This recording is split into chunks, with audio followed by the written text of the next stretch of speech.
The sky was a bruised, ugly thing, swollen with smoke and the bitter red glow of a dying star. On the ground below, the Krenvar wept. Their voices, high-pitched, keening wails, cut through the rumble of distant artillery like a knife through flesh. They'd been begging for 3 days now, clawing at the dirt, their spindly limbs trembling as they reached toward the human encampment perched on the ridge. "Save us," they cried, their translator units spitting the words in broken, desperate English. "Save us from them. Save us from you." Nobody moved. Not yet. Sergeant Jackson Reed stood at the edge of the camp, binoculars pressed to his face, watching the scene unfold. The Krenvar weren't fighters. Not anymore. Once, maybe centuries back, they'd been something fierce, or so their crumbling statues suggested.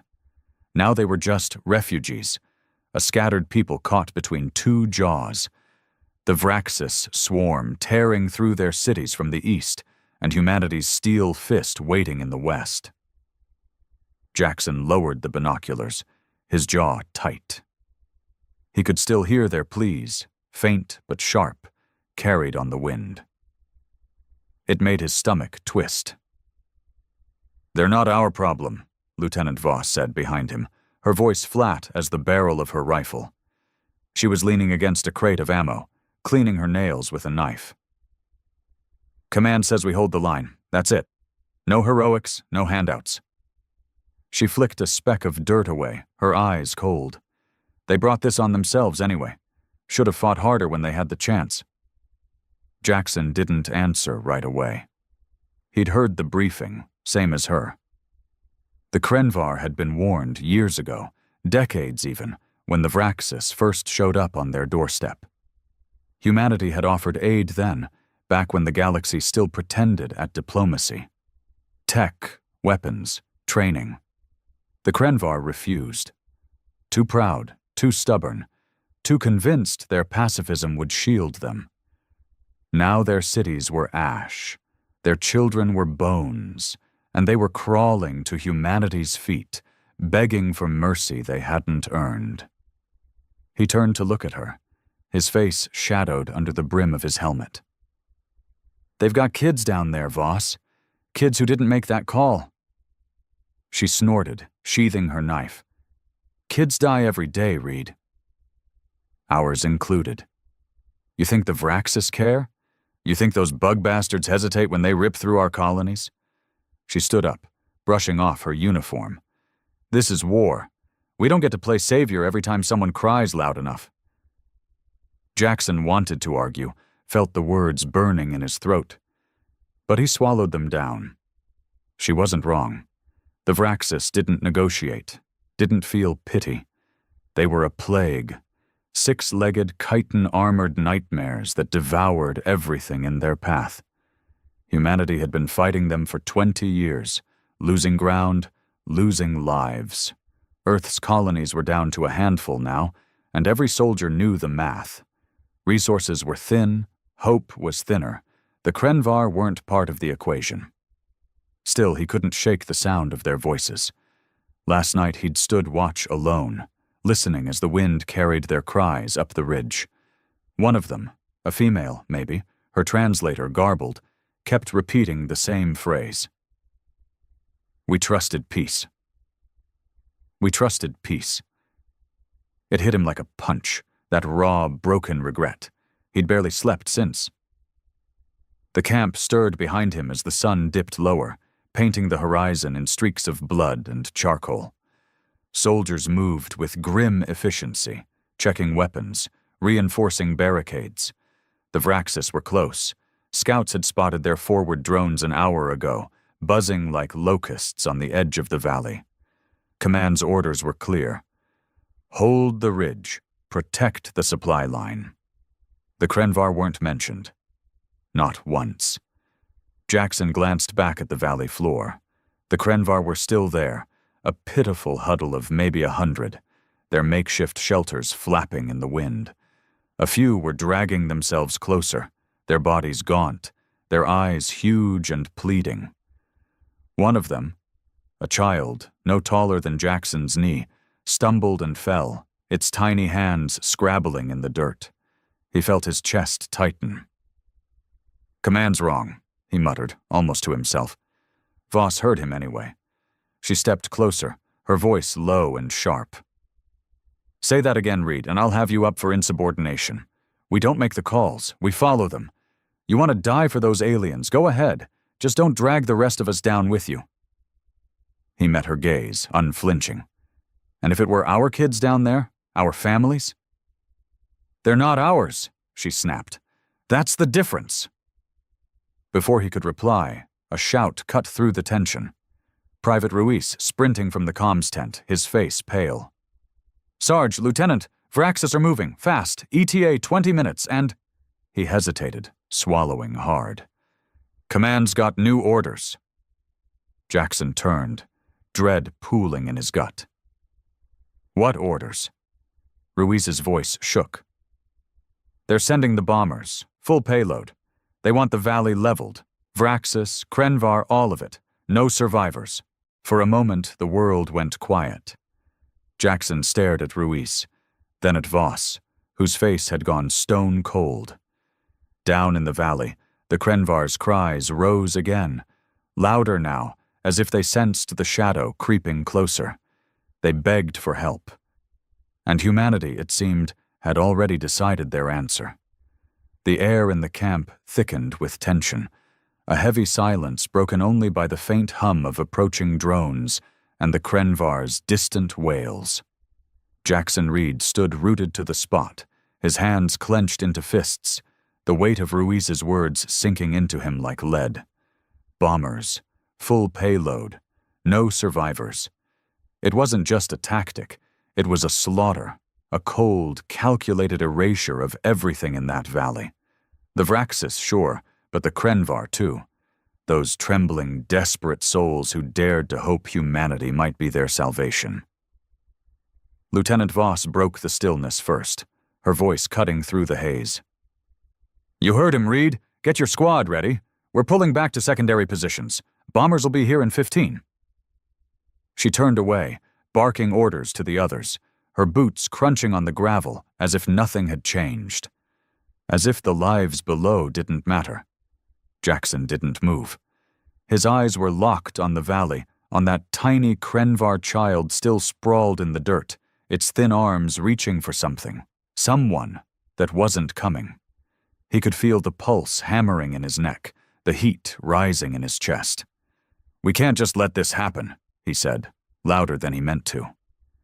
A few heads turned, soldiers pausing mid-step, their faces a mix of exhaustion and unease. Voss wheeled back around, her eyes narrowing. "What the hell did you just say?" "You heard me," Jackson shot back, stepping toward her. "We're not animals. We don't wipe out civilians, kids, just because command says it's convenient. There's got to be another way." She laughed, a short, bitter sound that didn't reach her eyes. "Another way? What, you gonna march down there and fight the Vraxis hand to hand? You gonna save the galaxy with your bleeding heart?" She closed the distance between them, her voice dropping to a hiss. "This isn't a damn storybook, Reed. We're out of options. The Vraxis hit that valley. They'll overrun us next. You want to save those aliens? You're trading our lives for theirs." He held her gaze, his breath ragged. "And what are we if we let them die? What's left of us?" For a second, something flickered in her eyes. Doubt, maybe, or the ghost of regret. But it vanished as fast as it came. "We're soldiers," she said coldly. "That's what's left. Now move, or I'll have you in cuffs." The camp buzzed around them, soldiers scrambling to obey, but Jackson's feet stayed planted. He could hear the Vraxis drones now, a low, menacing whine growing louder by the second. Above, the sky darkened as the first human bombers streaked into view, sleek, black shapes slicing through the clouds, their engines a dull roar. Time was slipping away, and with it, any chance to change what was coming. Private Ruiz hovered nearby, shifting nervously. "Sarge, she's right. We gotta go. The Vraxis— Shut up, Ruiz, Jackson snapped, his voice raw. He didn't mean it. Ruiz was just a kid himself, barely 19, scared out of his mind. But the anger was spilling over now, a flood he couldn't stop. He turned back to the valley, raising the binoculars again. The Krenvar were moving, some of them, dragging themselves toward the ridge in a last, pitiful surge. They knew. Somehow they knew what was coming. One of them, an elder, maybe, its robes tattered and stained, lifted its head and locked eyes with him through the lenses. Even from this distance, Jackson felt the weight of that stare, the silent accusation in it. "We trusted peace," the wind seemed to whisper again, and he swore he saw the elder's lips move, forming the words. Then it collapsed, its body crumpling into the dirt, and the child from before crawled to its side, shaking it with tiny, frantic hands. Jackson dropped the binoculars, his chest heaving. He couldn't breathe, couldn't think past the image burned into his skull. "Screw this," he muttered, and before Voss could stop him, he grabbed his rifle and started down the slope. "Reed!" she shouted, her voice sharp with fury. "Get back here, you idiot! That's an order!" He didn't stop. The ground was uneven, rocks skidding under his boots, but he kept going, driven by something he couldn't name. Rage, guilt, a shred of humanity he wasn't ready to let die. Behind him, he heard Voss cursing, heard the clatter of gear as someone, Ruiz maybe, started after him. The bombers were closer now, their shadows sweeping across the valley like vultures circling a corpse. Down below, the Krenvar saw him coming. A few staggered to their feet, their cries shifting from despair to something else. Hope. Fragile and fleeting. The child looked up, its huge eyes glinting in the fading light, and Jackson's heart lurched. He didn't have a plan, didn't know what he'd do when he reached them, but he couldn't stand by and watch them burn. Then the first explosion hit. A deafening crack split the air, and the valley erupted in fire, a wall of heat and shrapnel roaring up the slope. Jackson threw himself flat, the blast knocking the breath from his lungs. Screams, human, Krenvar, he couldn't tell, filled the chaos as the ground trembled beneath him. He lifted his head, coughing on ash and smoke, and saw the bombers circling back for another run. The Krenvar were gone. Where they'd stood, there was nothing but a crater, a smoking wound in the earth. The child, the elder, the 100 others, all ash now, scattered on the wind. Jackson stared, his hands digging into the dirt, a roar building in his throat he didn't let out. Above him, Voss's voice cut through the ringing in his ears. "You happy now, Reed? You see what your heroics get you?" She was standing at the ridge, silhouetted against the burning sky, her face a mask of disgust. He didn't answer. He couldn't. The valley was a graveyard, and humanity had pulled the trigger. Jackson Reed lay sprawled in the dirt, the taste of ash thick on his tongue, the valley's smoldering ruins stretching out before him. The bombers roared overhead, their second pass painting the sky with streaks of fire, and the ground shook as another blast tore through what little remained. He couldn't hear the Krenvar anymore. No cries, no pleas, just the crackle of flames and the whine of engines. They were gone, erased in an instant, and he'd been too late. His hands clawed at the earth, fingers digging into the scorched soil as if he could pull them back, undo the choice humanity had made. But there was nothing left to save. The child's face, those wide, pleading eyes, flashed in his mind, and a sound ripped from his throat, half sob, half scream, swallowed by the wind. Above him, Voss's shadow loomed, her boots crunching as she descended the slope. "Get up, Reed," she snapped, her voice like a whip. "You're done playing martyr. We've got Vraxis inbound and I'm not losing more men to your bullshit." She grabbed his arm, yanking him to his feet with a strength that belied her lean frame. He stumbled, his legs shaky, but didn't resist. Not yet. "They didn't have to die," he rasped, his voice raw from smoke and rage. "We could have..." "Could have what?" Voss cut him off, shoving him toward the ridge. "Died with them? You think Command gives a damn about your conscience?" Her eyes were hard, but there was a crack in her armor now, a tremor in her jaw she couldn't hide. "The Vraxis were 10 minutes out. You saw the drones. That valley was lost either way." Jackson pulled free, turning to face her, his chest heaving. "Lost? They were people, Voss. Kids. And we turned them to ash because it was easier." He jabbed a finger at the sky, where the bombers were banking for a final run. "That's what we are now, cowards who bomb civilians and call it strategy." She flinched, just for a second, then stepped closer, her voice low and venomous. "You don't get it, do you? This isn't about right or wrong. It's about survival. Ours, humanity's. You want to mourn aliens while the Vraxis carve up our last colonies. Go ahead. Just don't expect me to bury you." Before he could reply, a sharp crack split the air. Not a bomb this time, but gunfire. "Up on the ridge!" Private Ruiz shouted, his rifle blazing as Vraxis drones swarmed into view, their jagged wings glinting in the firelight. The camp erupted into chaos, soldiers scrambling for cover as the enemy closed in. Jackson's anger froze, replaced by the cold clarity of instinct. The Krenvar were gone, but the fight wasn't. He grabbed his rifle, the weight of it grounding him, and ran toward the ridge, Voss at his side. The valley burned below, a testament to humanity's mercy, and its price. The ridge was a storm of chaos, a jagged line of dirt and steel lit by muzzle flashes and the eerie green glow of Vraxis drones. Jackson Reed hit the ground running, his rifle barking as he fired into the swarm. The drones were fast, too fast, darting through the air like wasps, their serrated claws slashing at anything that moved.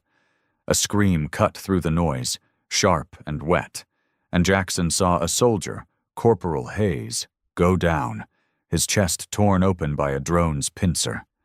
Blood sprayed the dirt, and the drone whirled for another strike before Jackson's bullets shredded its wings, sending it crashing in a heap of sparking metal. "Reed, left flank." Voss's voice punched through the din, and he swung around, spotting 3 more drones diving toward the ammo crates. He fired again, rounds punching through chitin and circuitry, but there were too many. The air buzzed with their wings, a relentless hum that drowned out the shouts of the squad. Beside him, Ruiz was on one knee, his rifle trembling in his hands as he blasted away, his young face streaked with sweat and terror. "Hold the line," Voss bellowed, her own weapon blazing as she took down a drone mid-flight. She was a machine, precise and unyielding, but even she couldn't hide the strain in her voice. The Vraxis weren't slowing. They never did. For every drone they dropped, 2 more seemed to rise from the smoke, their glowing eyes fixed on the camp. Jackson's breath came in ragged bursts, his arms aching as he reloaded. The valley still burned below, a sea of orange and black, the Krenvar's ashes mingling with the wind that whipped up the slope. He couldn't look at it, couldn't let his mind drift back to that child's face. Not now. But the guilt gnawed at him, a dull ache beneath the adrenaline, whispering that this was his fault. If he'd moved faster, argued harder, maybe... A drone lunged at him, claws snapping an inch from his throat. He stumbled back, firing point blank, and the thing exploded in a shower of sparks. His ears rang, his vision blurring for a second, but he shook it off. No time to think, no time to feel. The ridge was crumbling, soldiers falling one by one, and the Vraxis were pushing closer to the supply line, the last thread holding humanity's defense together. "Bombers are done!" Ruiz yelled, his voice cracking as he ducked a swooping drone. "Command says no more support. They're redirecting to the eastern front," Voss cursed, loud and vicious, slamming a fresh clip into her rifle. "They're leaving us to die out here?" She shot Jackson a look, her eyes blazing with something between fury and betrayal. "Your precious Krenvar got their payback, Reed. Happy now?" He didn't answer, couldn't find the words. The bombers were gone, their job finished, and the camp was on its own. The irony stung. Humanity had torched the valley to stop the Vraxis, and now the enemy was here anyway, tearing through their ranks like paper. All that death, all that ash, and it hadn't changed a damn thing. A new sound broke through the chaos, a deep, guttural rumble from the valley floor.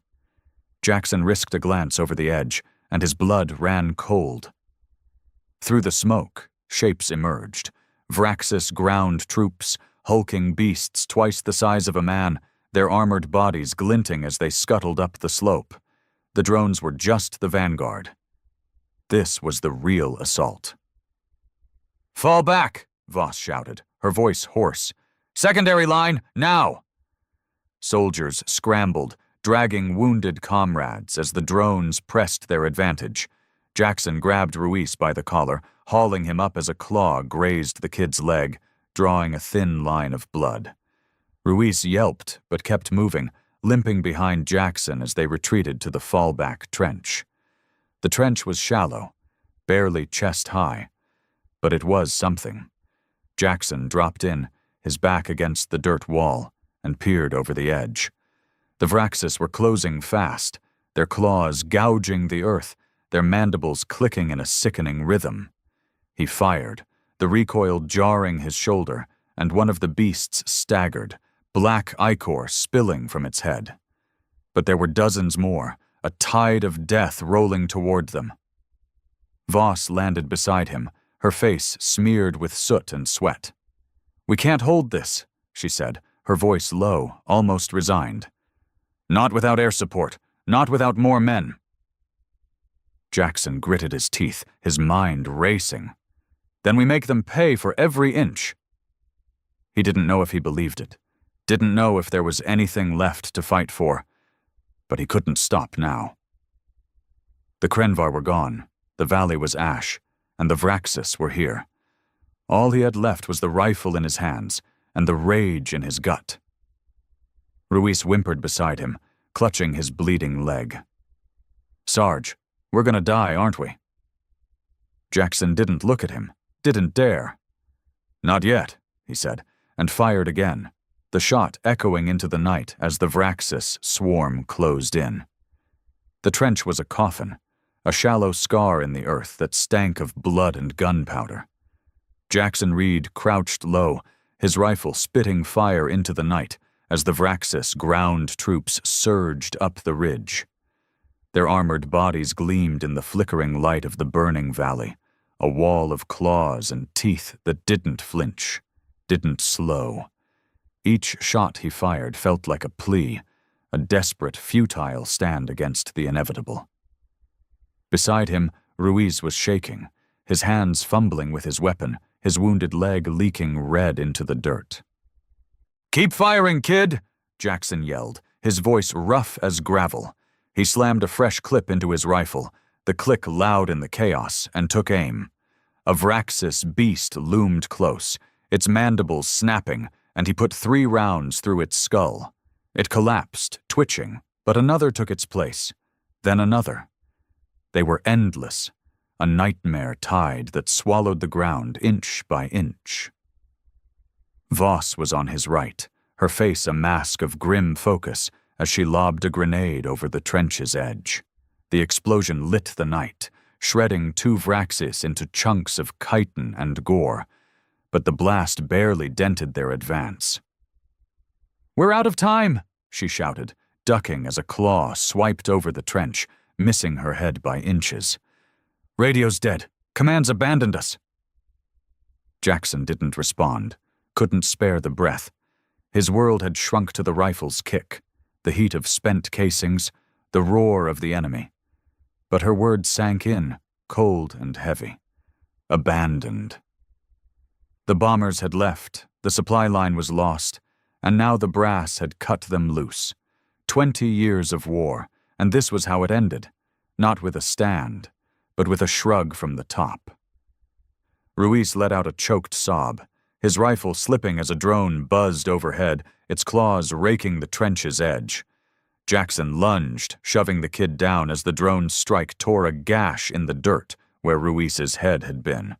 "Stay with me," he barked, dragging Ruiz back up. The kid's eyes were wide, wild with fear, but he nodded, fumbling for his gun. The Vraxis were at the trench now, their claws slashing down, forcing the squad to scatter. Jackson fired point blank, the muzzle flash searing his vision, and a beast reared back, ichor spraying his face. He wiped it off, the stink of it burning his nose, and saw Voss grappling with another, her knife buried in its side. She twisted the blade, snarling, and the thing screeched before collapsing. But more were coming, their numbers swelling like a flood. "We can't hold!" Private Chen screamed from the trench's far end, his voice breaking as a Vraxis dragged him out, his legs kicking uselessly. Jackson turned to fire, but it was too late. Chen's scream cut off in a wet crunch, and the beast tossed his body aside like trash. Jackson's stomach lurched, bile rising in his throat. Chen was gone. Hayes was gone. Half the squad was already dead, their blood soaking the ridge. And for what? The Krenvar were ash, the valley was lost, and the Vraxis kept coming. He'd fought for something, anything, but it was slipping through his fingers, dissolving into smoke and ruin. Voss grabbed his arm, her grip bruising. "Reed, we've got one shot. Fall back to the caves. 2 clicks west. We regroup, we survive." Her eyes were fierce, but there was a crack in her voice, a plea she wouldn't admit to. He hesitated, his gaze flicking to the valley's glow, then to Ruiz, who was clutching his rifle like a lifeline. The caves might buy them time, but it felt like running, like abandoning the fight he'd started when he'd run down that slope. The Krenvar's cries echoed in his skull. We trusted peace. And now Chen's scream joined them, a chorus of failure. A Vraxis lunged over the trench, its claws aimed at Voss. Jackson shoved her aside, swinging his rifle like a club. The stock cracked against the beast's head, staggering it, and he fired until it fell, its body slumping into the trench. He was panting, his arms trembling, but he turned to Voss. "Go, get Ruiz out, I'll cover." Her jaw tightened, but she didn't argue. Not this time. She hauled Ruiz up, the kid stumbling as she dragged him west. "Don't die, Reed," she muttered. Then they were gone, disappearing into the smoke. Jackson faced the swarm alone, the trench a crumbling fortress. The Vraxis were everywhere, their eyes glowing like embers, their claws tearing the earth. He fired, reloaded, fired again, each shot a defiance he barely felt. The ridge was lost, the squad was breaking, and humanity's mercy had turned to ash long before the bombs fell. He didn't know if he'd make it to the caves, didn't know if it mattered. But he'd fight until the end, because it was all he had left.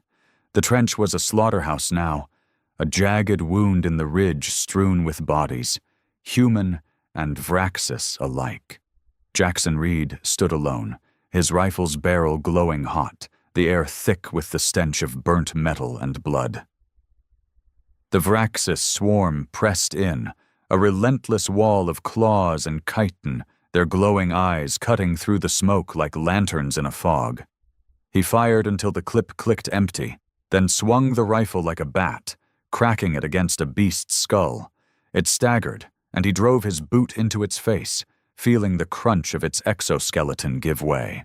His breath came in gasps, his lungs burning with ash and exhaustion. The ridge was a lost cause, the squad scattered or dead, and the caves Voss had fled to felt a lifetime away. He didn't know if she'd made it, didn't know if Ruiz was still alive. All he knew was the weight of his rifle, the ache in his arms, and the roar of the enemy that wouldn't let him rest. A Vraxis drone screeched overhead, diving low, and Jackson threw himself flat as its claws raked the air where he'd stood. He rolled, grabbing a fallen soldier's pistol, Chen's maybe, the grip still warm, and fired upward. The drone spiraled, crashing into the trench in a burst of sparks, its twitching legs brushing his arm. He kicked it away, scrambling to his feet, and saw the ground troops closing in, their hulking forms blotting out the horizon. He was surrounded. No cover left, no backup coming. The valley's fire cast long shadows, twisting the Vraxis into monsters from some ancient hell. Jackson's mind flickered to the Krenvar, to that child's tiny hands in the dirt, and a bitter laugh tore from his throat. He'd tried to save them, and now he'd die here, on a ridge soaked in their ashes. Humanity's mercy, indeed. A beast charged, its claws slashing, and Jackson ducked, jamming the pistol into its underbelly. He pulled the trigger, the recoil jarring his wrist, and black ichor sprayed across his chest as it collapsed. Another came from the side, and he spun, firing blind. The shot went wide, and the Vraxis's claw caught his shoulder, tearing through his armor. Pain flared, hot and sharp, and he stumbled, blood dripping down his arm. He hit the ground hard, the pistol skidding from his grip. The Vraxis loomed over him, its mandibles clicking, and for a moment he thought this was it, the end he'd earned. But then a roar split the air, not from the beast, but from above. Light flooded the trench, blinding and white, and the Vraxis reared back, shrieking as gunfire erupted, not his but someone else's. Jackson squinted through the haze, his heart pounding. A dropship hovered low, its engines kicking up dust, its autocannons blazing into the swarm. Soldiers in black armor, reinforcements, not from command, dropped from its bay, their weapons cutting through the Vraxis like a scythe. One of them hit the ground near Jackson, a woman with a scarred face and a captain's insignia. "Reed!" she shouted over the chaos, hauling him up. "Sergeant Jackson Reed?" He nodded, dazed, his shoulder screaming as she pulled him toward the ship. "Who?" "Third Fleet Irregulars," she said, firing at a Vraxis with her free hand. "Heard your distress call. Command wrote you off, but we don't leave our own." The dropship's ramp was close, its engines thrumming, but Jackson hesitated, his eyes darting to the ridge. "My squad, Voss, Ruiz, they're in the caves." "We'll get 'em," the captain snapped, shoving him aboard. "But you're no good dead. Move!" He stumbled up the ramp, collapsing against a bulkhead as the ship lifted off. Through the open bay, he watched the ridge shrink, the Vraxis swarming over it like ants on a corpse. The Irregulars fought back, their firepower holding the line. For now. His shoulder throbbed, his hands shook, but he was alive. Against all odds, he was alive. The captain crouched beside him, her scarred face unreadable. "You're the one who ran for the Krenvar, aren't you? Heard it over the comms before they went dark." Jackson's jaw tightened, the memory of the valley's fire clawing at him. "Didn't save them," he muttered. "Didn't save anyone." She studied him, then nodded, like she understood more than he'd said. "Not yet, maybe. But you're still here. That's something." The dropship banked hard, heading west toward the caves, and Jackson leaned back, closing his eyes. The Krenvar were gone, the ridge was lost, and half his squad was dead. But the fight wasn't over. Not for him, not for Voss, not for the scraps of humanity still clinging to this war. He'd failed once. He wouldn't again. The dropship shuddered through the smoky sky, its engines groaning as it skimmed low over the jagged terrain. Jackson Reed slumped against the bulkhead, the pain in his torn shoulder pulsing with every jolt. Blood soaked his sleeve, sticky and warm, but he barely felt it. His mind was elsewhere, replaying the ridge's fall, the Vraxis swarm, The Krenvar's ashes. The captain's words echoed in his skull. You're still here. That's something. Maybe. But it didn't feel like enough. The scarred woman, Captain Mara Tully, she'd said, stood at the ramp's edge, barking orders into her comms. Alpha Team, secure the cave entrance. Bravo, sweep for survivors. We've got Vraxis on our tail. Move fast. Her voice was steel, but her eyes flicked to Jackson now and then, assessing him like he was a puzzle she hadn't solved. He forced himself to sit up, wincing as the motion tore at his wound. Voss and Ruiz, they're in there, if they're still alive. His voice was hoarse, scraped raw by smoke and guilt. He didn't add the rest. If I didn't get them killed too. Tully nodded, not looking at him. We'll find them. Third Fleet doesn't abandon its own, not like Command. There was venom in that last word, a bitterness Jackson recognized. The Irregulars weren't regular military, rogue units maybe, or remnants of Colony's command had left to rot. Whatever they were, they'd come when no one else had. The dropship banked sharply, descending toward a cluster of caves carved into a rocky outcrop. Through the open bay, Jackson saw flashes of gunfire below, Irregulars clashing with Vraxis scouts, their black armor stark against the gray stone. The ship touched down hard, the ramp slamming open, and Tully gestured him forward. You're with me, Reed. Can you still shoot? He grabbed a rifle from the rack, ignoring the stab of pain in his shoulder. Yeah, let's go. The cave entrance was a chaos of shadows and echoes, the air damp and cold after the valley's heat. Jackson moved behind Tully, his boots slipping on loose gravel as they pushed deeper. Irregulars fanned out ahead, their flashlights cutting through the gloom, their weapons ready. The Vraxis hadn't reached this far. Not yet. But the distant skitter of claws told him they wouldn't be far behind. Voss, Jackson called, his voice bouncing off the walls. Ruiz, you here? No answer, just the drip of water and the crackle of comms as Tully's team reported in. His chest tightened. If they were gone, if he'd lost them too. A faint groan came from a side tunnel, weak but alive.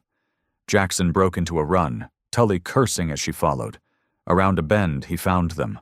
Voss slumped against the wall, her leg twisted at a bad angle, and Ruiz beside her, pale and shivering, his hands pressed to a gash in his side.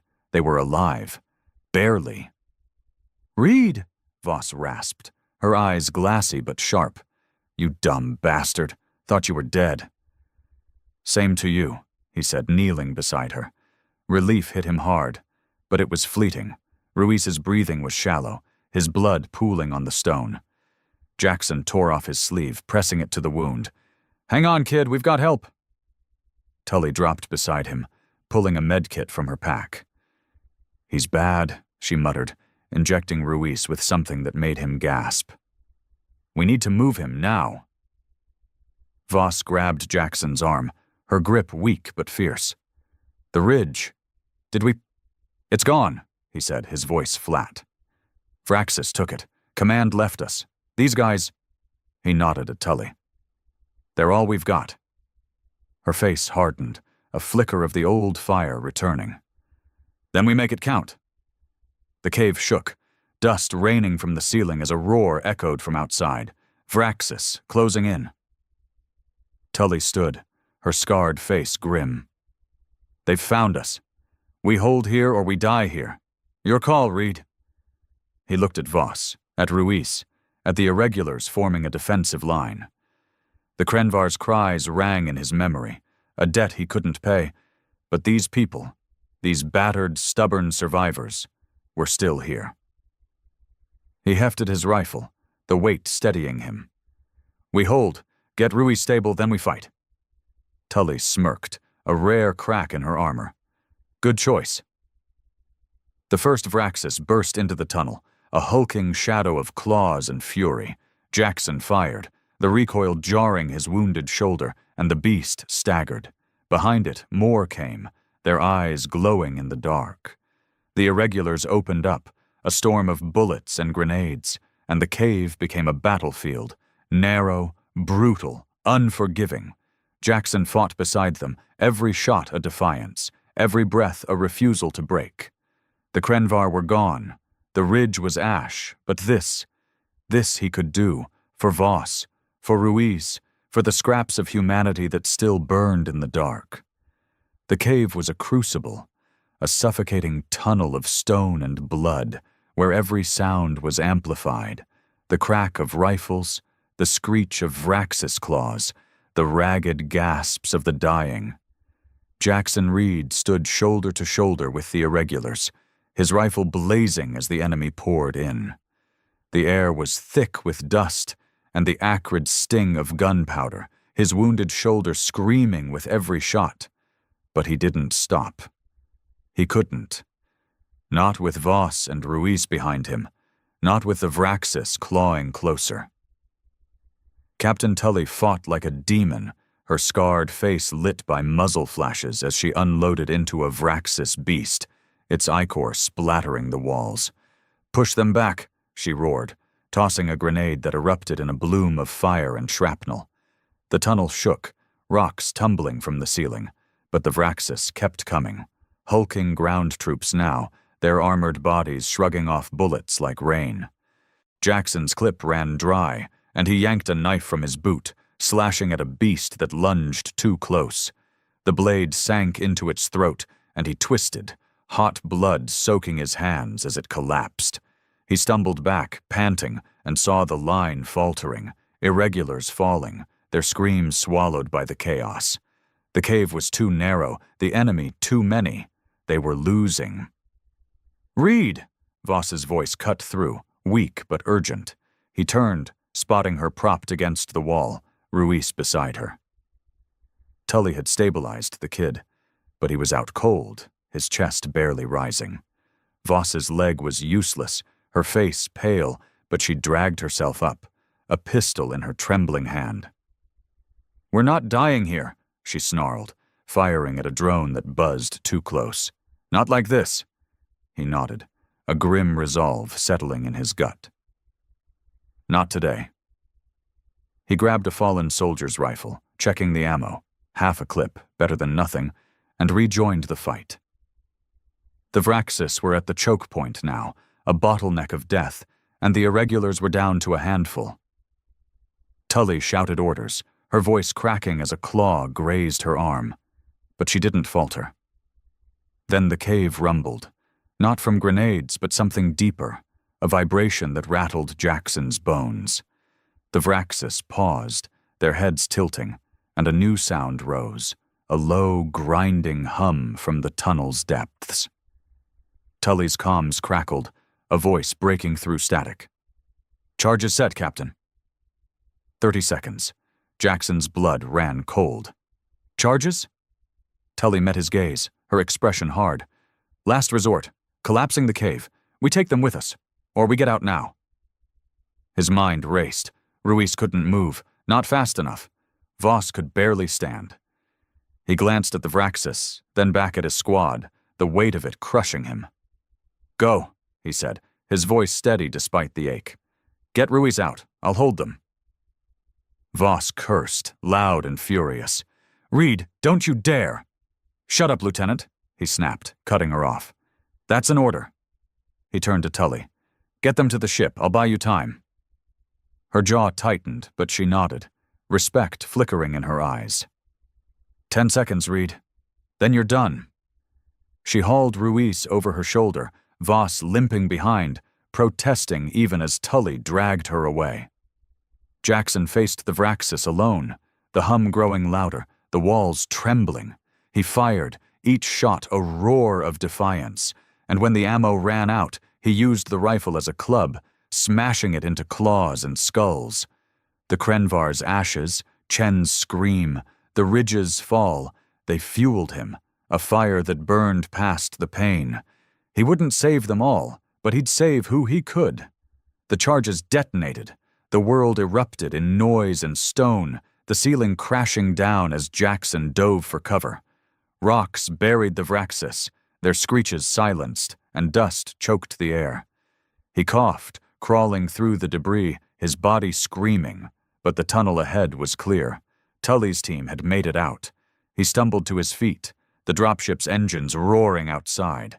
Hands grabbed him, irregulars, pulling him aboard as the cave collapsed fully, sealing the Vraxis beneath tons of rubble.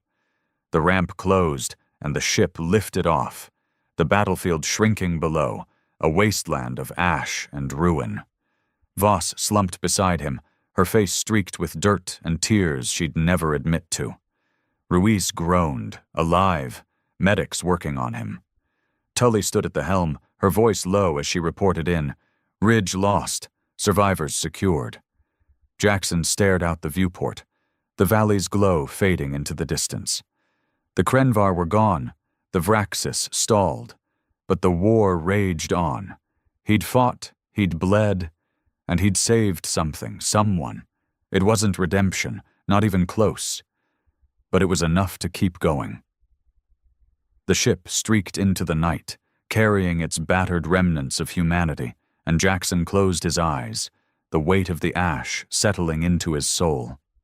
The distress call had been weak, barely more than a whisper against the cosmic void, a desperate plea from a dying world, ignored by every major power in the galaxy. The message was simple. We are under attack. Our cities burn. Our people fall. Please, help us. No one came. The Arathax Dominion had invaded without mercy. A brutal race of conquerors, they swept through the defenseless world like a storm of fire and steel. Their warships hovered over cities, raining down destruction. Their soldiers marched through the streets, executing any who dared resist. The planet, once known as Valen IV, was doomed to be just another name erased from the star charts, its people enslaved or exterminated. The Galactic Council heard the call and did nothing. They muttered about diplomatic complications, about non-interference treaties, about acceptable casualties. They would not risk war with the Arathax for a world that held no strategic value. And so, the galaxy turned its back. But they had forgotten something. Valen IV was not just any world, it was a human colony, and humanity never let its own fall. The attack fleet dropped out of hyperspace in perfect formation. 500 warships, a force that should not have existed. The Council had believed humanity was weak, fractured, unable to muster such a force. But they had underestimated them. The fleet's flagship, indomitable, a monstrous dreadnought bristling with weaponry, led the charge. At its helm stood Admiral Elias Vance, his expression carved from stone, his voice calm as he issued the order that would change everything. Begin orbital bombardment. Let them feel what it's like to be on the receiving end. The skies of Valen IV erupted in fire. The Arathax had never feared humanity. They had seen them as upstarts, primitive and reckless, more suited for dying in the fringes of space than waging war against an empire. They were wrong. Humanity had spent centuries fighting among themselves, perfecting the art of war in a way no other species had. The Council had outlawed mass planetary invasions, had discouraged total war. Humanity had ignored those rules. They had built ships for a fight they had hoped would never come, but had prepared for anyway. And now that preparation was paying off. The Indomitable's rail cannons roared, sending slugs the size of buildings into the Arathax capital ships, tearing through shields and armor like paper. Human corvettes swarmed enemy formations, weaving between their lumbering ships and gutting them with precision strikes. Drop pods rained down like falling stars, each one carrying soldiers clad in exosuits, their armor designed to withstand the worst the galaxy had to offer. They landed in the streets of burning cities, and did not stop. The Arathax expected them to be slow, to be burdened by their heavier armor. Instead, they moved like demons, striking fast and hard, pushing through enemy lines with relentless efficiency. Humanity fought like a species that had spent its entire existence waging war. The battle raged for hours. By the time the last Arethax warship tried to flee, it was too late. Humanity had surrounded them, leaving no escape. Admiral Vance watched as the enemy flagship burned in the void, its hull breaking apart. He did not smile. There was no joy in war, only duty. The people of Valen IV had been abandoned, left to die, but not by humanity, never by humanity. Because when one of their own cried out for help, humanity answered. And they came with fire. The aftermath of the battle left the skies above Valen IV littered with wreckage. Burned-out husks of Arethax warships drifted in the void, their shattered remains a grim testament to humanity's response. On the ground, the fires still smoldered, buildings reduced to rubble, bodies, both human and Arethax, scattered like discarded dolls. Admiral Elias Vance stood on the bridge of the Indomitable, staring at the ruined landscape below. His fists clenched at his sides. Victory had come, but at a cost. Thousands of colonists had died before the fleet arrived. Entire cities had been razed. The Arethax had made sure that even in defeat, they left scars. "Admiral," a voice broke his thoughts. It was Captain Layla Monroe, his second-in-command. "The ground teams are securing the last of the Arethax prisoners. Resistance has ceased." Vance nodded, his face unreadable. "Casualties." "Heavy, sir, both military and civilian." He exhaled slowly. The cost of war was always blood, but that didn't mean it had to be in vain. "Open a channel to all surviving colonists," Vance ordered.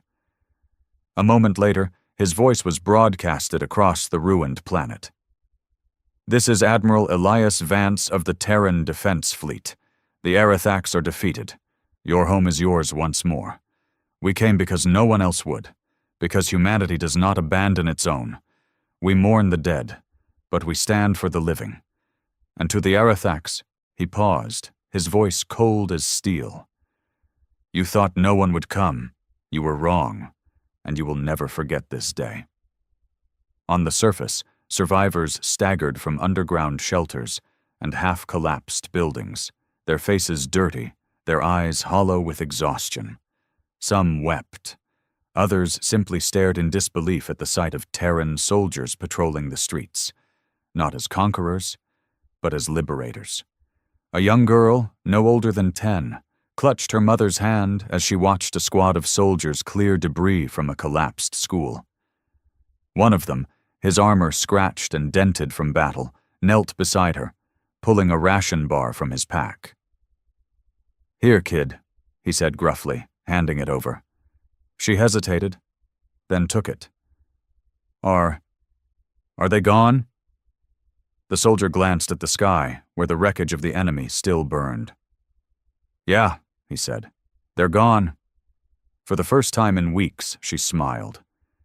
But humanity's fight wasn't over.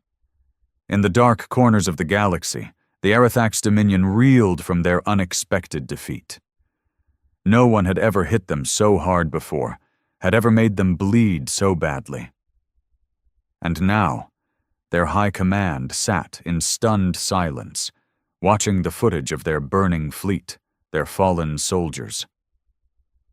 "They weren't supposed to be capable of this," one of the warlords muttered. "They weren't supposed to care," another growled. "The Council ignored the colony. We assumed the humans would too." The Supreme Warlord, a towering figure with coal-black eyes, leaned forward. "Then we assumed wrong." His voice was low, dangerous. "Humanity is not the weak, divided species we thought. They came when no one else did, and they came with fire and vengeance." A silence stretched across the chamber. "Then we must prepare," one of the warlords said. "Because if they did this for a single colony, what will they do if we push them further?" The Supreme Warlord's fingers curled into a fist. "They will come again. His eyes burned with something between fury and admiration. And this time, we must be ready. The fires of Valen 4 had barely cooled when the first whispers of war began to spread. Across the galaxy, the news of humanity's intervention sent shockwaves through political halls, war councils, and hidden power brokers. No one had expected them to act. No one had believed they had the strength, the will, or the ruthlessness to launch such a decisive strike. But humanity had not only responded, they had annihilated the Arethax invasion force. Inside the Grand Hall of the Galactic Council, an emergency session had been called. Representatives from the major species of the galaxy sat in uneasy silence as footage of the battle over Valen 4 played on the central display. The destruction was absolute. The Arethax fleet, which had been expected to crush the colony with ease, had been torn apart with terrifying efficiency. This is madness, Chancellor Valen of the Zephyr Union muttered, rubbing his scaled brow. How did they do this? They shouldn't have had the numbers, the technology. They did, a deep voice interrupted. All eyes turned to the Arethax representative, Warlord Cithran. His dark eyes burned with barely restrained rage. His species had never suffered such humiliation. The Terrans were underestimated, Cithran growled.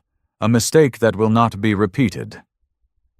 A murmur of unease spread across the chamber. The Arethax Dominion was one of the most powerful military forces in the known galaxy. If they were planning retaliation, the war that followed could shatter the fragile peace the Council had maintained for centuries. Let us not be hasty, Councillor Orvis of the Sithari Alliance said carefully. Perhaps this was an anomaly, a single instance of human aggression provoked by the attack on their colony. We have long known them to be emotional, protective of their own. This does not mean they are a true threat to the balance of power. Cithran's lip curled in disgust. You are a fool if you believe that, he snapped. Look at what they did. 500 warships. Soldiers in numbers we did not think they possessed. They crushed us. And when they spoke to the survivors, their admiral made it clear. This was only the beginning. The chamber fell into silence. Then, slowly, a voice spoke from the shadows. They have been preparing for war. Every head turned as High Speaker Luthen of the Vren Coalition stepped forward. The Vren were an ancient species, their people known for their long memories and careful strategies. They had watched humanity more closely than most.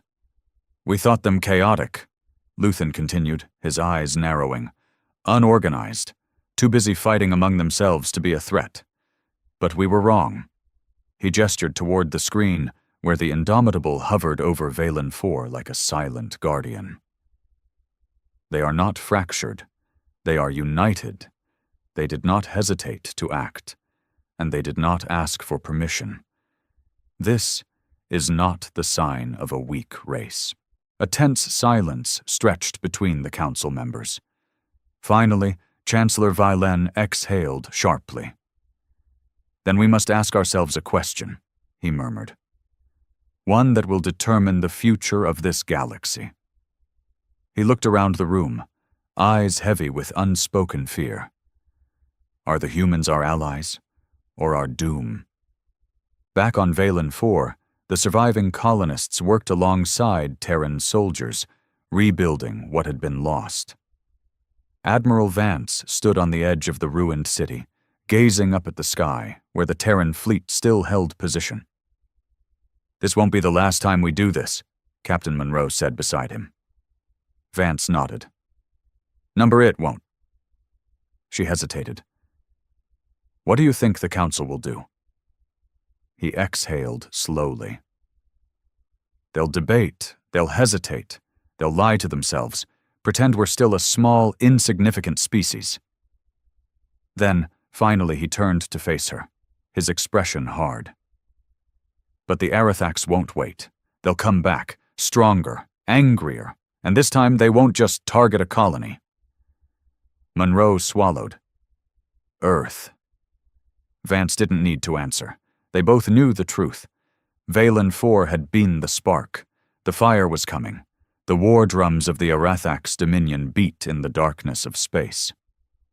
From the shattered remnants of their fleet, survivors returned to their home world, carrying a message of humiliation and vengeance. Warlord Zithran stood before the grand conclave of the Dominion, his body still bearing the wounds of Valen 4, his pride bleeding far worse than his flesh. "We were wrong about humanity," he growled, his voice echoing through the war hall. "We thought them weak. We thought they would not come. They did, and they brought with them a fire unlike any we have ever faced." A murmur spread through the warlords gathered before him. The Arathaks prided themselves as conquerors, undefeated for centuries. But now the stars themselves whispered of their failure. A towering figure stepped forward, High Warlord Varzathan, supreme leader of the Dominion. His presence alone was enough to silence the room. He gazed at Zithran, his expression unreadable. "You return in disgrace," Varzathan said, "but disgrace is not the same as defeat. Tell me, Warlord, did you learn?" Zithran clenched his fists. "Yes, High Warlord." He took a slow breath. "We underestimated them. Their technology is not as primitive as we believed. Their strategies are not as reckless as we assumed. And worst of all," his jaw tightened, "they are not afraid of us." Varzathan remained silent for a long moment. Then slowly he spoke. "Good." The room stilled. "Fear makes for weak enemies," the High Warlord continued. "I would rather face a foe that fights, a foe that bleeds, a foe that makes us stronger." His dark gaze swept over the assembled warlords. "But they must understand their place. Humanity has made their move." His voice dropped to a dangerous growl. "Now we make ours." Zithran straightened. "Then you authorize war?" Varzathan smiled, a slow, predatory thing. "Not yet." He turned to a nearby holomap, where the sectors of space flickered in brilliant blues and reds. "Humanity fights with emotion," he mused. "They respond when their own are threatened. So we will not threaten their colonies. We will go for the throat. We will make them fear for the homeworld they protect." The warlords stiffened, understanding dawning in their eyes. Earth. On the far edge of Terran space, Admiral Elias Vance stood on the bridge of the Indomitable, watching as the first wave of reinforcements arrived. The fleet was growing. Fast. Humanity had been preparing for war long before Valen 4. The moment the Galactic Council abandoned them, the moment the major powers of the galaxy had dismissed them as insignificant, humanity had known this day would come. And so they had built in secret. They had constructed warships under the guise of defensive expansion. They had designed weapons that the rest of the galaxy had never seen. They had trained soldiers for a war that no one believed they could fight. Vance turned to Captain Monroe. "Status report." 20 additional warships arrived from the Martian shipyards this morning, she said. "We're integrating them into the fleet now. Ground forces are cycling through training rotations. Morale is high. Everyone knows what's coming." Vance nodded. They all felt it, the tension in the air, the quiet before the storm. Humanity had made its move. Now they were waiting for the counterattack, and it would come. "You think they'll hit the outer colonies again?" Monroe asked. Vance shook his head. "No." He exhaled slowly, his eyes dark. "If I were them, I'd go straight for Earth." Monroe's expression hardened. "Then we need to be ready." Vance turned back to the massive viewport, watching the fleet prepare. They would be ready, because when the Arathaks came, humanity would show them what war truly meant. The Arathaks invasion fleet moved like a silent storm through the void, its massive warships blotting out the stars as they advanced toward their target. "Earth," The Dominion had not sent raiding parties this time. They had not come for resources or colonies on the fringes. They had come to end humanity before they could grow into a true galactic power. High Warlord Varzathan stood aboard the bridge of his flagship, the Eclipse of Dominion, watching as his fleet sailed through the cold expanse of space. His expression was calm, but beneath it burned a hunger for retribution. "Time to target?" he asked. 3 standard days," one of his officers reported. "Human fleet formations detected in the Sol system. They are preparing for war." Varzathan smiled darkly. Let them prepare. This would not be a mere battle. This would be an extermination. Back on Earth, the skies were alive with movement. Massive orbital platforms churned with activity as battleships were loaded with final supplies. Fighters screamed across the sky in tight formations, weaving between towering skyscrapers that had been transformed into last resort defensive positions. Humanity had seen this coming, and they were ready. Admiral Elias Vance stood in the war room beneath the United Terran Command Center in Geneva, surrounded by holographic projections of the incoming Arathax fleet. The enemy was vast, 2,000 warships, countless strike craft, and enough firepower to reduce Earth to dust. The room was tense. High-ranking officers, generals, and political leaders all stood around the table, watching as the red wave of enemy ships closed in. President Alan Graves broke the silence. "What's our best estimate, Admiral?" Vance's voice was steady, but grim. "They outnumber us 3-1. Their ships are larger, more heavily armored, and have greater energy output." A murmur spread through the room. "But they don't have our technology," Vance continued. "They don't have our tactics, and most of all, they don't have our will." Graves nodded slowly. "Then what's the plan?" Vance stepped forward, his eyes locked on the incoming enemy formation. "We draw them in, make them think they're winning." He gestured toward the outer planets of the Sol system. "We feign a desperate defense at Jupiter. We give them blood, but we don't break. When they push forward, we snap the trap shut." A new hologram flickered into existence. Hidden Terran battle groups, concealed on the dark side of the moon, buried beneath Mars' surface, waiting in deep space beyond the system. "When they commit their forces to the final push toward Earth, we cut off their retreat," Vance said, his voice like steel. "We will turn Sol into a graveyard. They will come expecting conquest. They will find annihilation." The room was silent for a moment. Then, slowly, President Graves nodded. "Then let's give them hell." 3 days later, the Arathax fleet entered the Sol system, and humanity was waiting. The Arathax Armada surged into the Sol system like a tidal wave of death. The vastness of their fleet was a sight the galaxy had rarely seen. 2,000 warships, countless support craft, and planetary bombardment weapons capable of rendering Earth into molten ruin. From the bridge of the Eclipse of Dominion, High Warlord Varzathan watched as his forces swept past the gas giants.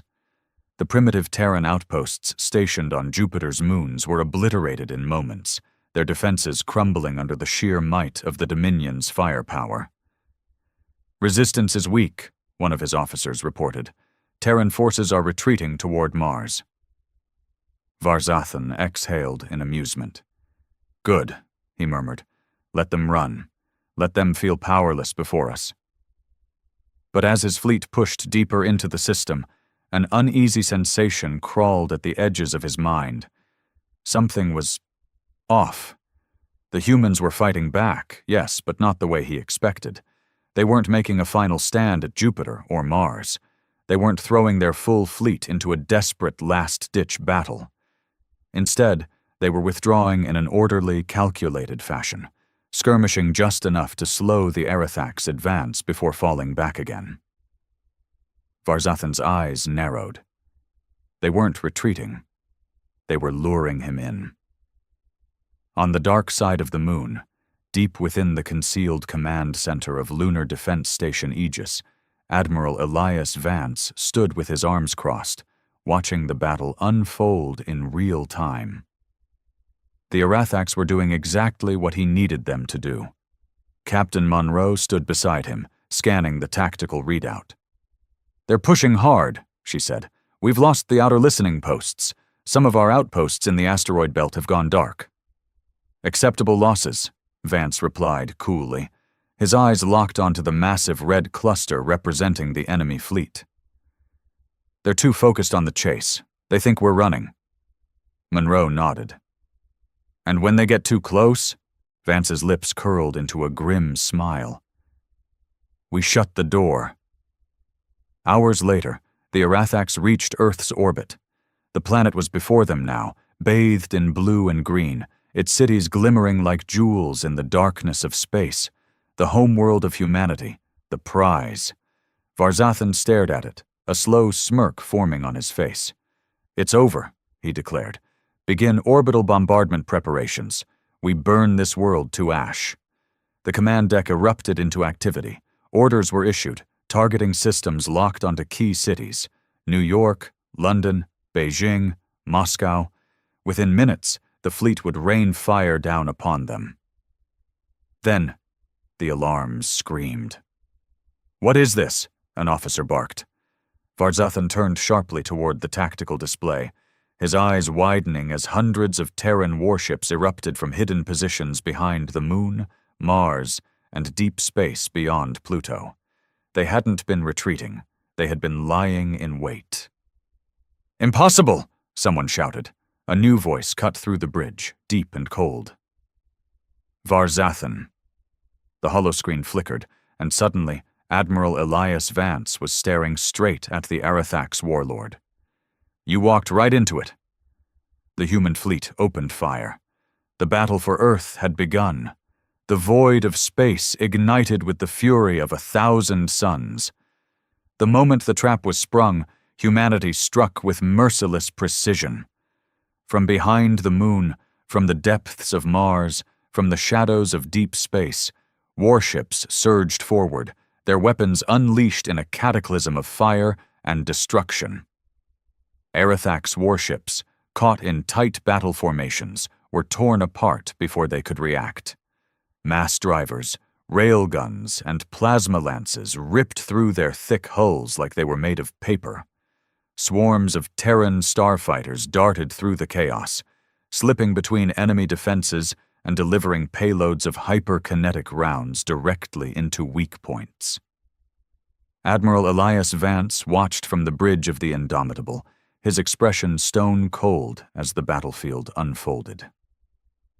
"They're trying to reposition," Captain Monroe said, her fingers dancing across the holomap. "We hit them too fast. They're scrambling." "Not fast enough," Vance replied. "Keep the pressure on.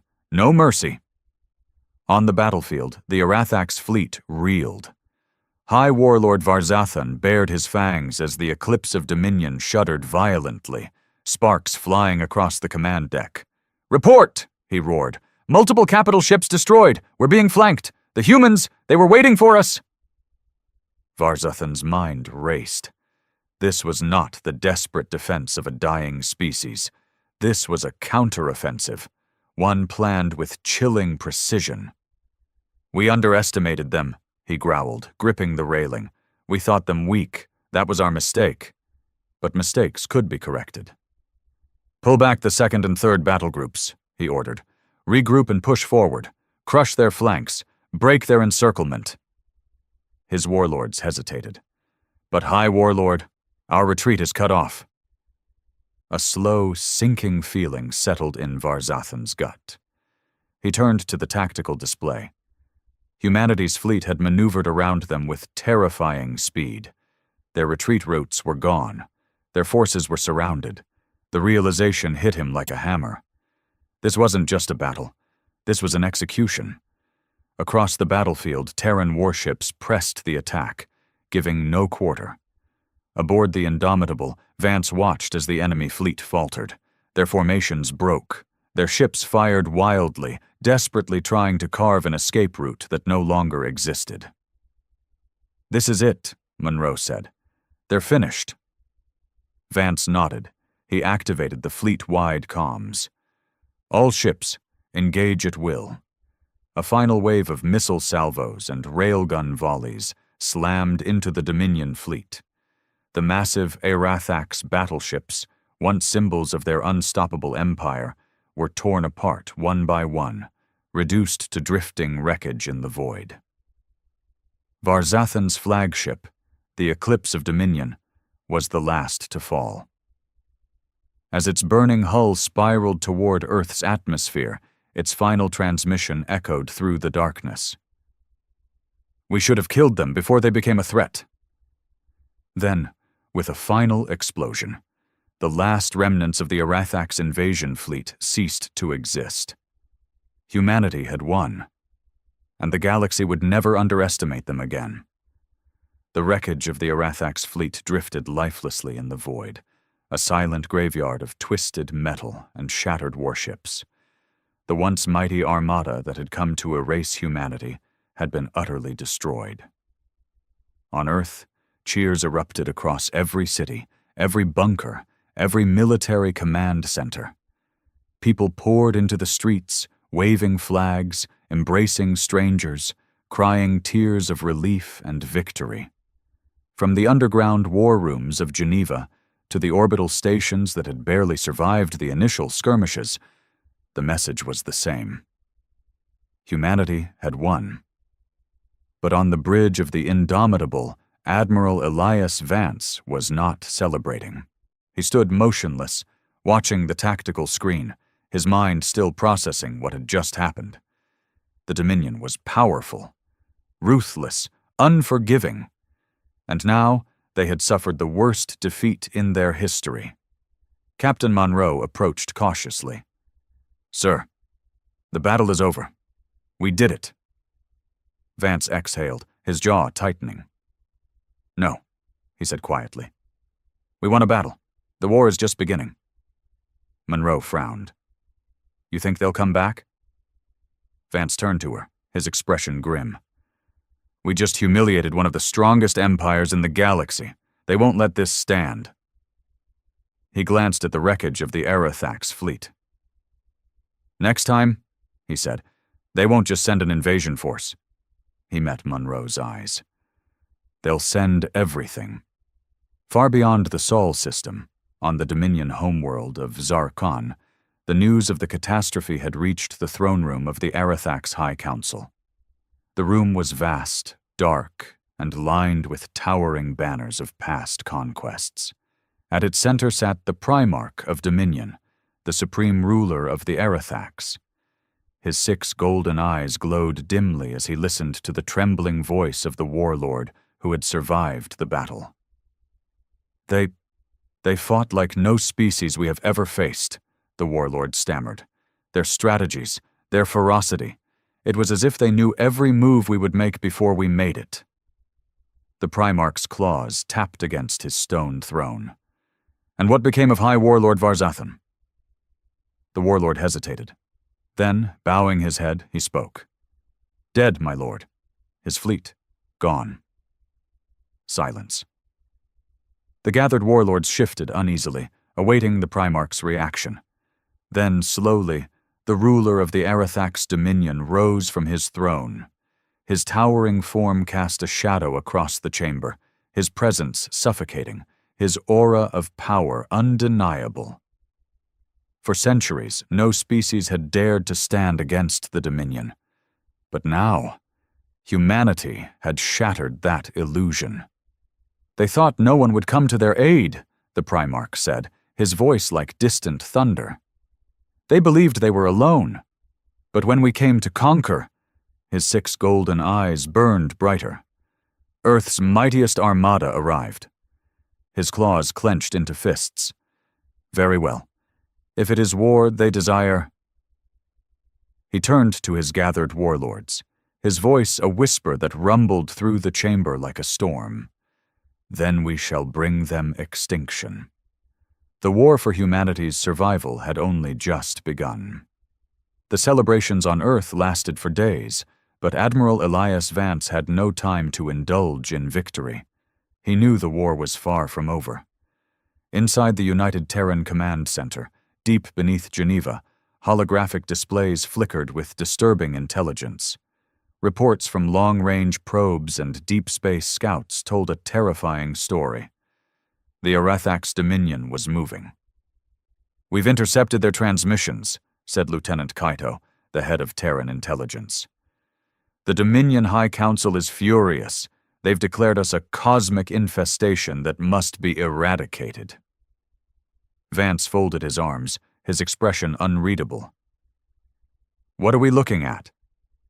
Kaito tapped a command on the holotable. A new fleet materialized in the projection.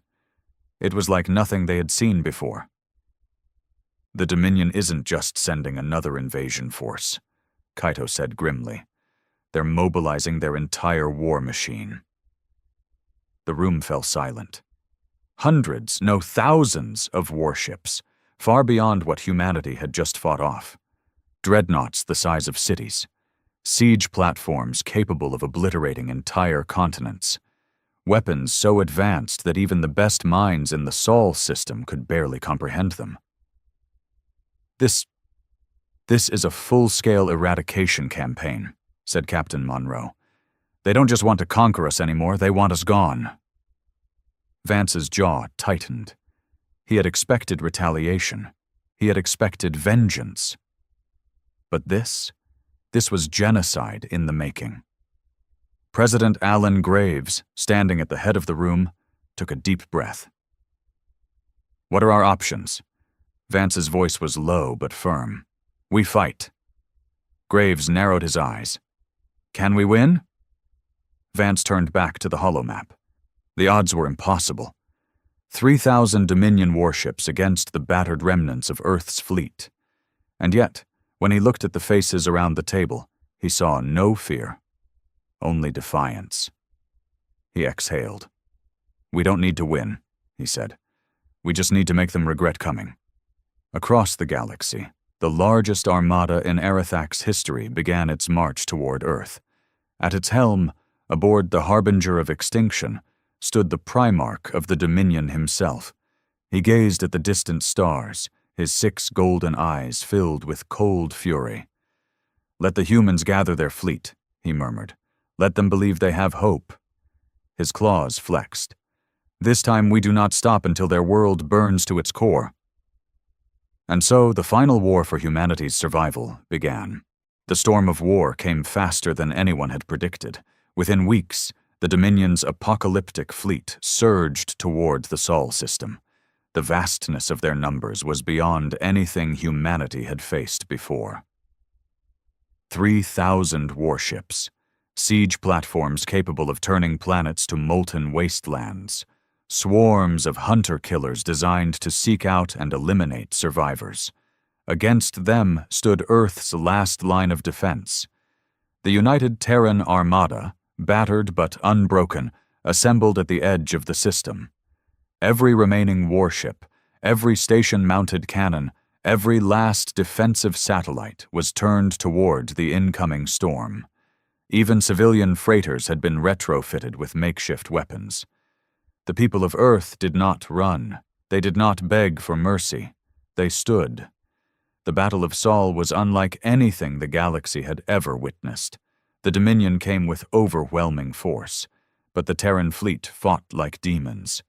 Human warships, outnumbered and outgunned, executed daring maneuvers that defied all logic. Fleets of AI-controlled drones filled the void, slamming into Dominion vessels with terrifying precision. Orbital platforms rained nuclear fire onto the approaching enemy. And when the Dominion breached Mars' defense line, humanity deployed its final weapon. The Thanatos Protocol. Experimental dark matter warheads, forbidden by interstellar law, were detonated within the heart of the enemy fleet. Reality itself seemed to tear apart as gravitational distortions shredded hundreds of Arathax warships. But even that was not enough. The Dominion pushed forward. They shattered Earth's first line of defense. They broke past Mars. They reached Earth's orbit, and then humanity did what it always did best. It adapted. Using guerrilla tactics, ambushes, and desperate last stands, human forces fought on. Even when the orbital stations fell, even when the space docks were turned to rubble, humanity refused to surrender. Then, in one final act of defiance, Admiral Elias Vance led a suicide strike against the harbinger of extinction, the flagship of the Dominion Primarch himself. With his last breath, Vance detonated the Indomitable's reactor, taking the Arathax leader with him. The Dominion fleet, leaderless and bleeding, hesitated, and humanity seized the moment. From hidden bunkers on Earth, from the last surviving warships, from the depths of the asteroid belt, humanity struck back with everything they had left. The once invincible Arathax broke, and when the remnants of their fleet fled, humanity did not pursue them. They simply watched. Watched as the Dominion, the once great conquerors of the galaxy, ran from the species they had sought to destroy. Years later, the scars of war still remained. Earth had been battered, but it endured. The Dominion, once the greatest power in the galaxy, had never recovered from their defeat. Other alien civilizations, once too afraid to challenge them, rose up in rebellion. The empire that had terrorized the stars for centuries began to crumble. Humanity had not just survived. They had changed the fate of the galaxy forever. And so, when future generations looked to the stars, they did not see darkness. They saw a future they had won with blood and fire. Because when the universe came to erase them, when the Dominion believed Earth would stand alone, when all hope seemed lost, Earth's mightiest armada arrived.